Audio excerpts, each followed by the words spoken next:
Olá, meu nome é Bruna, sou acadêmica de enfermagem da Unifagoc, do sexto período, e nós iremos falar sobre disfunção sexual, sobre os temas retardo da ejaculação, transtorno da dor pélvica, da penetração e transtorno do interesse, excitação sexual feminino. Disfunções sexuais. O que é o retardo da ejaculação? A ejaculação retardada, ela é uma disfunção no homem que é caracterizada pela ausência de ejaculação durante o ato sexual e está relacionada, na maioria das vezes, a fatores psicológicos. O diagnóstico da ejaculação retardada, ele é confirmado quando os sintomas persistem por mais ou menos 6 meses e é menos frequente que a ejaculação precoce. A característica particular da ejaculação retardada é o retardo acentuado ou a incapacidade de atingir a ejaculação. O homem irá relatar dificuldade ou incapacidade para ejacular, a despeito da presença de estimulação sexual adequada e do desejo de ejacular. Geralmente, esse tipo de queixa envolve a atividade sexual com a parceira e, na maioria dos casos, faz o diagnóstico a partir do relato do próprio paciente. Sobre os sintomas. Os sintomas, eles são 2, que é o retardo acentuado na ejaculação e a baixa frequência marcante ou ausência de ejaculação. Sobre esses sintomas listados, eles devem ser vivenciados em quase todas ou em todas as ocasiões, aproximadamente 75% a 100% da atividade sexual, esses sintomas devem estar presentes. Esses sintomas eles irão persistir por um mínimo de aproximadamente 6 meses e ele causa sofrimento clinicamente significativo ao indivíduo. Sobre os fatores, há 5 fatores que devem ser considerados durante a avaliação e o diagnóstico da ejaculação retardada.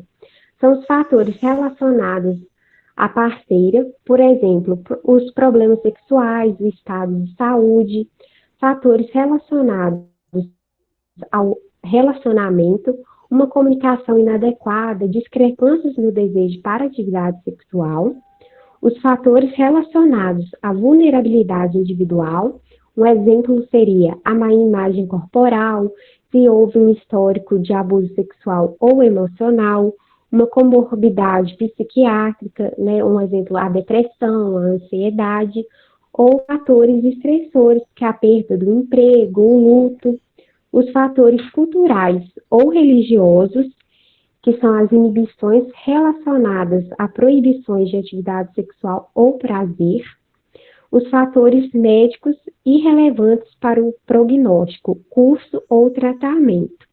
Cada um desses fatores, eles irão contribuir de maneira distintas para os sintomas apresentados por diferentes homens com esse transtorno. Sobre a prevalência, ela não é muito clara, em virtude de falta de uma definição precisa dessa síndrome, porque ela trata-se de uma síndrome, de uma queixa sexual que é menos comum entre os homens. Somente 75% deles eles irão afirmar que apresentam ejaculação durante a atividade sexual, e menos de 1% irão se queixar de terem problemas para conseguir a ejaculação que tem mais de 6 meses de duração, que é o prazo para ser dado o diagnóstico.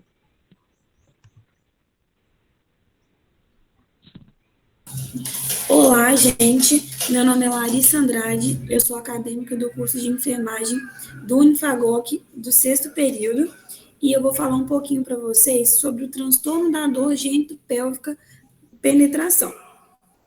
De acordo com o Manual Diagnóstico e Estatístico de Transtornos Mentais, o DSM-5, a dor genitopélvica é uma disfunção sexual caracterizada por uma dificuldade marcante para ter relações ou penetrações vaginais e pode variar desde a capacidade total para experimentar a penetração vaginal em qualquer situação. Os sintomas desses transtornos geralmente são divididos em 4 dimensões. A primeira é a dificuldade para ter relações sexuais, não só relações sexuais, mas qualquer tipo de penetração, como, por exemplo, exames ginecológicos, a inserção de absorventes internos.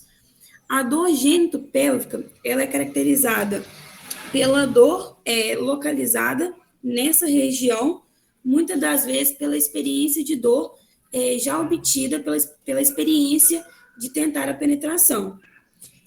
O medo da dor ou penetração vaginal é uma reação normal, considerada como se fosse uma reação fóbica, né? Uma semelhança aí por conta da dor, da experiência da dor. E a tensão dos músculos do assoalho pélvico são como se fossem espasmos nessa região em respostas a tentativas de penetração, né? É como se fosse uma proteção muscular devido à experiência da dor antecipada.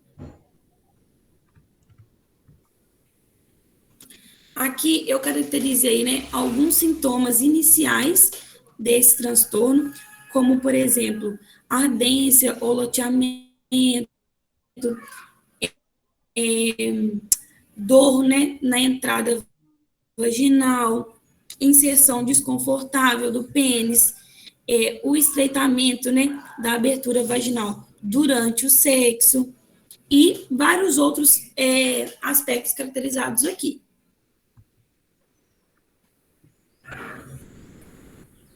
O diagnóstico.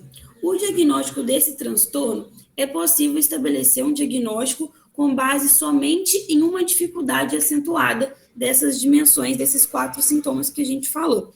Essas causas relacionadas aos sintomas sentidos com uma boa avaliação profissional é que vai determinar qual vai ser o melhor tratamento, né, para essa mulher. Nessa imagem aqui, eu trouxe alguns possíveis tratamentos que vai ser indicado de acordo com cada caso, que é a psicoterapia sexual, o tratamento multidisciplinar da equipe médica, fisioterapêutica e psicológica, tratadores vaginais, também educação sexual, que é o diálogo, é um dos termos mais importantes aí para esse tratamento. Olá, meu nome é Laísa, sou acadêmica de enfermagem no sexto período do curso de enfermagem, e eu vou falar sobre o transtorno do interesse ou excitação sexual feminina. Primeiramente, eu vou falar o que é. Esse transtorno, popularmente, ele é conhecido como frigidez. É um tipo de disfunção sexual na qual a mulher tem dificuldade para ficar sexualmente excitada e naturalmente lubrificada por sentir pouca ou nenhuma sensação de desejo ao ser sexualmente estimulada. Nesses casos, a penetração pode ser dolorida e o orgasmo raramente é atingido. Eu vou falar agora sobre um pouco sobre os sintomas. Eu listei 4, mas são em torno de 6 que eu vou continuar falando. Os sintomas se baseiam na ausência ou redução significativa do interesse ou da excitação sexual, manifestada por esses seguintes tópicos que eu coloquei, que seria a ausência ou redução do interesse pela atividade sexual, ausência ou redução dos pensamentos ou fantasias sexuais ou eróticas. O número 3 seria nenhuma iniciativa ou iniciativa reduzida de atividade sexual, e geralmente a ausência, né, de receptividade às tentativas de iniciativa feitas pelo parceiro. No 4, eu coloquei a ausência ou redução na excitação ou prazer sexual durante a atividade sexual em quase todos ou em todos os encontros sexuais, em contextos situacionais identificados, ou, por exemplo, generalizado ou em todos os contextos, e aproximadamente em torno de 75% a 100% desses casos que eu coloquei aí.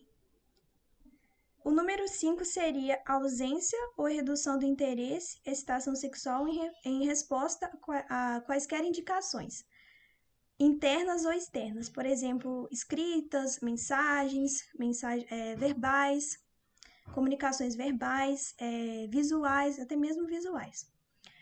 E o sexto tópico, que seria que eu vou falar, seria a ausência ou redução de sensações genitais ou não genitais durante a atividade sexual em quase todos ou em todos. E os sintomas, esses sintomas, eles devem persistir por um período mínimo de aproximadamente 6 meses para ser feito o diagnóstico, e eles causam sofrimento clinicamente significativo para a mulher. E para determinar o diagnóstico, existem alguns subtipos. Seriam 4. Os subtipos seria ao longo da vida, que eu listei aí, que seria a perturbação esteve presente desde que a mulher se tornou sexualmente ativa. Seria o adquirido, quando a perturbação iniciou depois de um período de função sexual relativamente normal. O generalizado não se limita a determinados tipos de estimulação, situações ou parceiros. E o situacional, que ocorre somente com determinados tipos de estimulação, situações ou parceiros.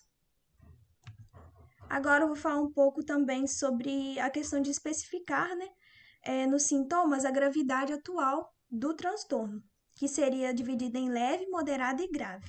A leve seria evidência de sofrimento leve em relação aos sintomas, ou seja, aquela mulher não está se sentindo assim, o sofrimento dela está sendo leve, a questão também de ausência ou redução de sensações, redução do interesse, está sendo leve. A moderada seria evidência de sofrimento moderado em relação aos sintomas. E a grave seria evidência de sofrimento grave ou ao extremo, em relação aos sintomas. Eu queria falar um pouquinho também que pode haver diferentes perfis de sintomas entre as mulheres, assim como a variabilidade na forma de expressão do interesse e da excitação sexual.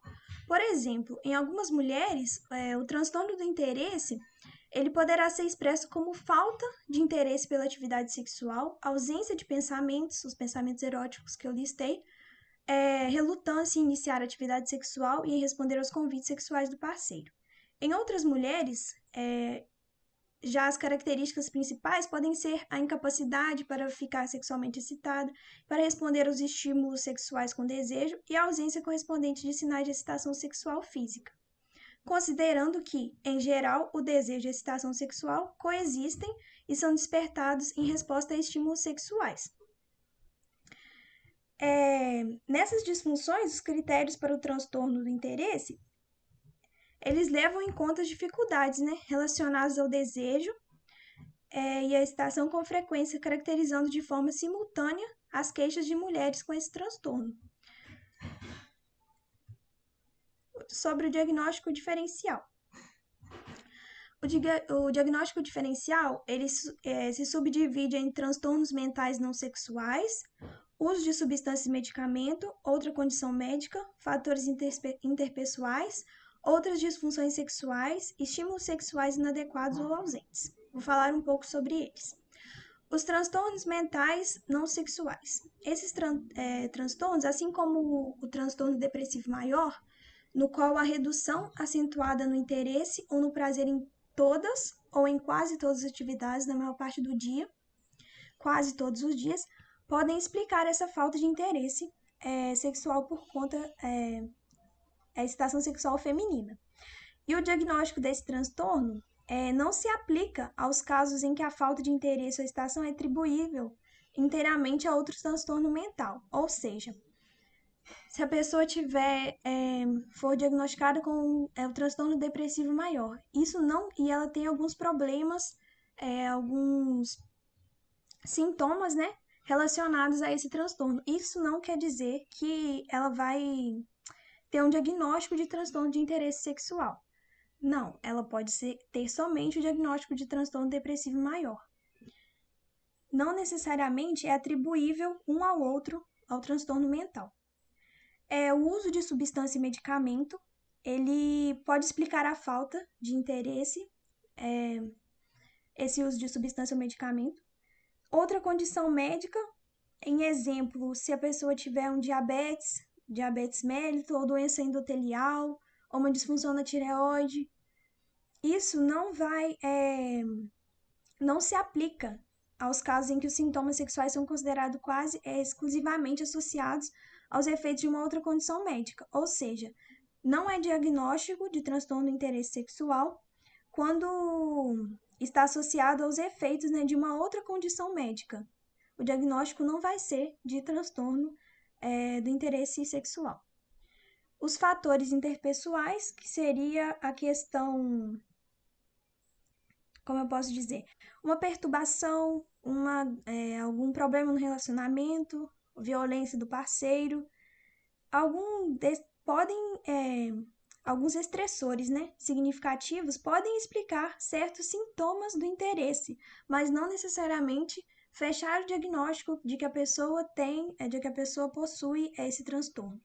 Esses fatores interpessoais são significativos, mas não confirmam, né, esse diagnóstico de transtorno. Aí outras disfunções sexuais poderia ser, como a Larissa citou anteriormente, a dor pélvica, ou como a Bruna citou, o retardo da ejaculação. Ou seja, a presença de outras disfunções não exclui o diagnóstico de transtorno de interesse, porque os outros transtornos também coincidem em alguns sintomas, mas não exclui o diagnóstico de transtorno de interesse.